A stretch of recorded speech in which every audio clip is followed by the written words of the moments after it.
जनतेचा इथे मोठा धरणं आंदोलन इथे चालू आहे। आपल्याला मालूम आहे नागपूरच्या संविधान चौकामध्ये हा आंदोलन चालू आहे। या आंदोलनामध्ये लोक रस्त्यावर उतरलेले आहे। या रोगाच्या पाहू शकता तुम्हाला यांचं काय आहे आणि पोलीस कर्मचारी बी इथे तुमच्या ॲक्च्युली पाहू शकता की या अनुषंगाने याचा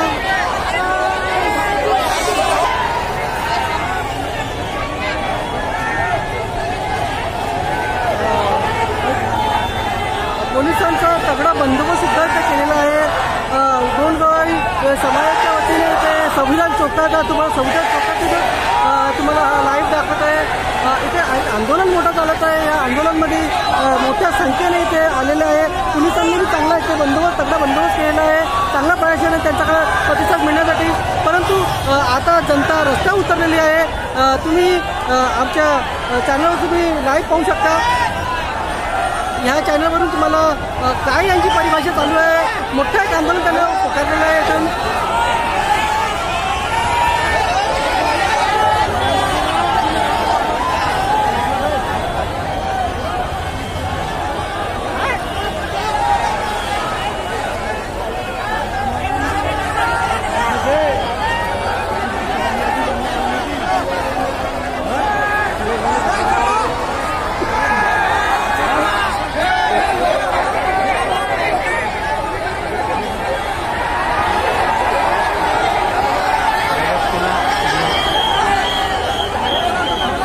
जनतेने ते रस्त्यावर बसल्यामुळे ते जो यातायात आहे ते विस्कळीत झालेलं आहे। तुम्ही पाहू शकता इथे गाड्या सुद्धा इथे थांबण्यात आल्या आहे ह्या जागेवर आणि इथे मोठ्या संख्येने इथे ते आंदोलन कधी चालू आहे। पोलीस कर्मचाऱ्यांचा इथं चांगला बंदोबस्त आहे।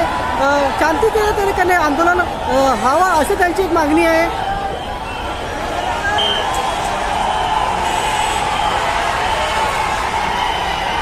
आंदोलनचे ते प्रसाद उमटले आहे।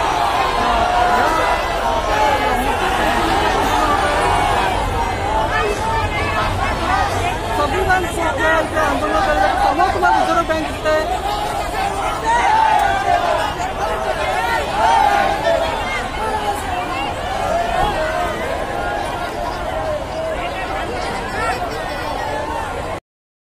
आंदोलन करणे रस्त्यावर बसणे त्यामुळे पोलीस प्रशासनाला इथे चांगल्या प्रकारचा एक तगडा असा बंदोबस्त करण्यात आलेला आहे। त्यामुळे त्यांना त्यांचा जो आंदोलन आहे तो मोठ्या संख्येने संविधान चौक त्या ठिकाणी चालू आहे। त्यामुळे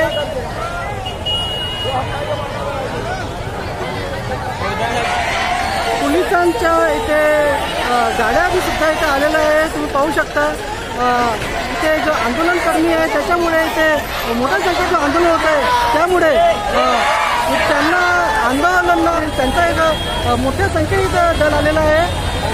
हा जो आंदोलन आहे हा मोठ्या संख्येनं वाढत आहे।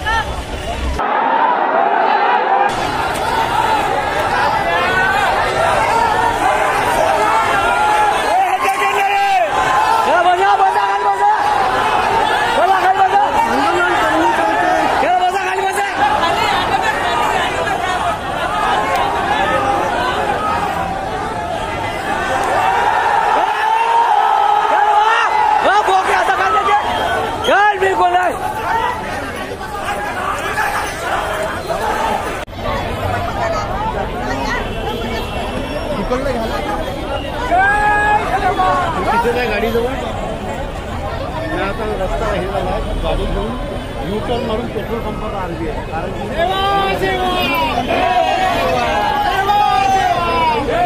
पेट्रोल पंपाजवळ आणि पेट्रोलला काही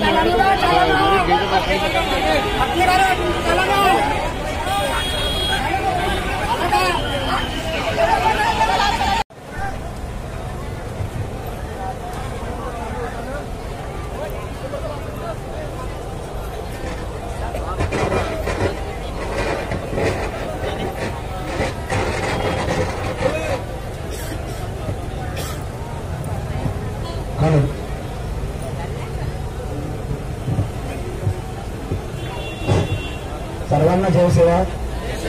कल्याणभाऊ आपण म्हटल्यानुसार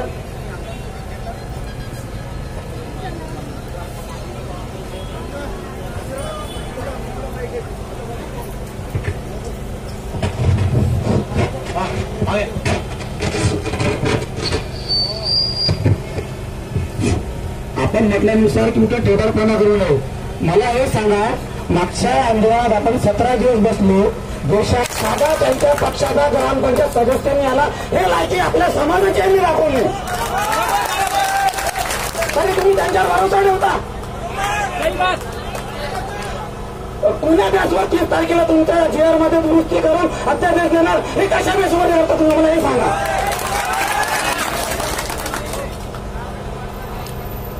तुम्ही पत्र दाखवलं कलेक्टर साहेबांचं. ज्या वेळेस कलेक्टर साहेब आम्हाला पत्र घेऊन आले होते त्यांनी हेच म्हटलं, आमच्यावर विश्वास ठेवा. माजी मंत्री कोणाजी भुके होते, यांनी हेच म्हटलं की 6 महिन्यात तुमच्या अहवाल पॉझिटिव्ह येणार, तुमच्या जीवावर आम्हाला. तुम्ही हे म्हटलं जर 30 तारखेला त्यांनी नाही दिलं आपण त्याच्या विरोधात कोर्टात जाणार. मग कोर्टात जायचंच काम पडलं तर आज का बरं नाही. आपण त्यांना अल्टिमेट 25 तारखेला दिलता, 21 तारखेला आपण उपोषणाला बसलो. त्यांनी 22-23 तारखेला बैठक का बरणी लावली, काय कारण आहे असं. धनगराला त्यांनी उपोषणा तरी मंत्री लोकांनी भेट दिली, त्यांची कमिटी स्थापन केली, 21 तारखेला बैठक लावली. येत्या 15 दिवसात जीआर काढणार असं जाहीर केलं त्यांना. आपल्याबद्दल तुझा भाव का. आपण ठिकाणी आपला अधिकार आहे, संविधानिक अधिकार आहे. या अधिकारासाठी आपल्या 14 लोक बलिदान झालं. त्यांनी त्या लोकांनी आपल्याला कोऑपरेट केलं, आपणही त्यांना कोऑपरेट करणार आणि याच्यानंतरही कोऑपरेट करणार. पण प्रशासनाला आमचा तिन्ही उपोषण करण्याचा भरोसा नाही.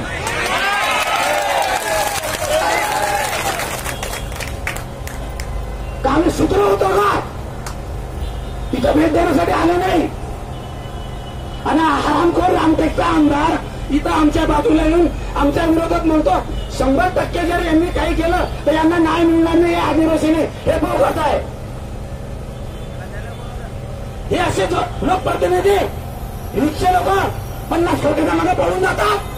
चालू करायला होतो बंद कुठे हो, तरी तुम्ही म्हणता प्रशासनावर भरोसा का बरं नाही.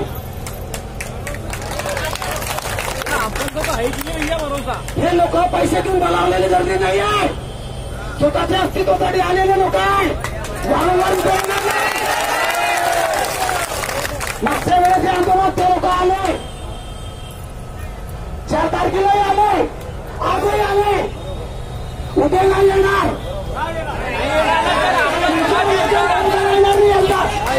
चालू केलं ते चपलाने मारणार.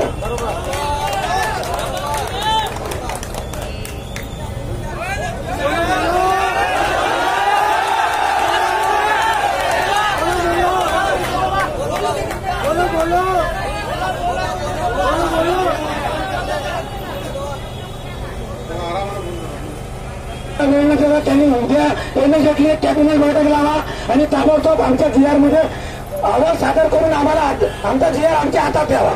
बस आमची समाजाची गाई चालणाऱ्या समाजाची फक्त एक आशा आहे, बाकी दुसरी आमची काहीच मागणी नाही. आम्हाला नाही, आमच्या आमदारासाठी आम्ही मागणी नाही. जिल्हा परिषद पंचायत समिती आम्हाला आमच्या हक्काचं आरक्षण द्या.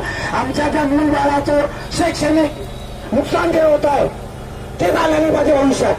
आणि आमच्यावर 85 पासून जो बोगस घुसखोर म्हणून हा धक्का लागलेला आहे हा मिटला पाहिजे.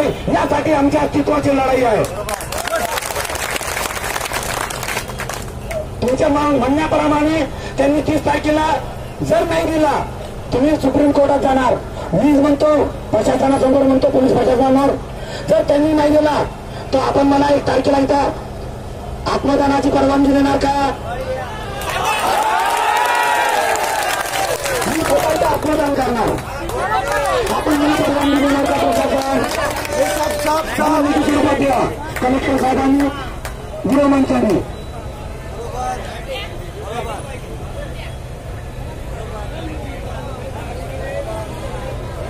आपण कोण आहोत, काय आहोत, कसे आहोत.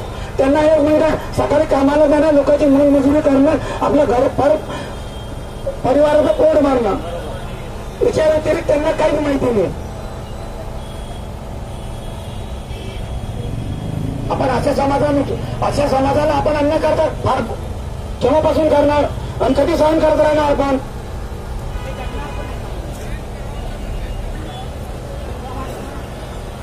ज्यावेळेस हे आंदोलन झालं 94चं त्यावेळेस तुम्ही खूप लहान होतो, पण ज्यावेळेस काही लोक सांगतात ना त्यावेळेस हजर होतो. अक्षरशः डोळ्यात रक्ताचे आसू होतात की आपण इतके निर्दयी होतो का की आपले बांधव रस्त्यावर पडणार, फावड्यांनी टरकांनी त्यांच्या लाशा उचलला. या रस्त्यावर नागपूरच्या नागमुंबईत रस्त्यावर पाण्यासारखं रक्त चाललं आपलं बांधवांचं, रातोरात त्यांनी धुवून काढलं. तरी आपण त्यांचा अन्याय सहन झाला प्रशासनाचा. आज हा सत्तेत बसतो, उद्या तो सत्तेत बसतो. आदिवासी आमदार विरोध करतात, ते विरोध करतात. अरे आम्ही संविधानिक मागणी आहे, संविधानाला जर तुम्ही पारिक असणार, ज्यावेळेस तुम्ही घटनेचे शिल्पकार बाबासाहेबांनी दिलेल्या संविधानाचा शपथ घेऊन सांगतात की आम्ही कोणत्याही जाती धर्माचा भेदभावाचा अंतर ठेवणार नाही, पण आमचा अंतर का बरं ठेवतात? त्यावेळेस तुम्हाला संविधानाची जाणीव नसते.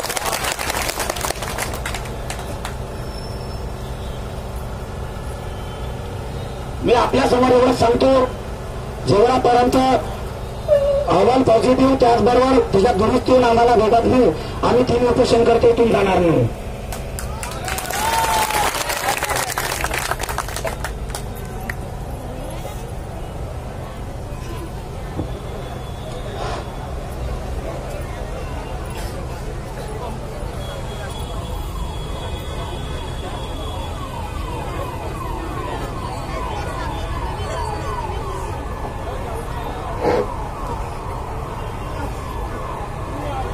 या नागपूर जिल्ह्यात अस्तित्व नसल्यामुळं हे समाज आमचा भरपूर गरीब आहे आणि आजपर्यंत तेच चालत आलेलं आहे आमच्यासोबत.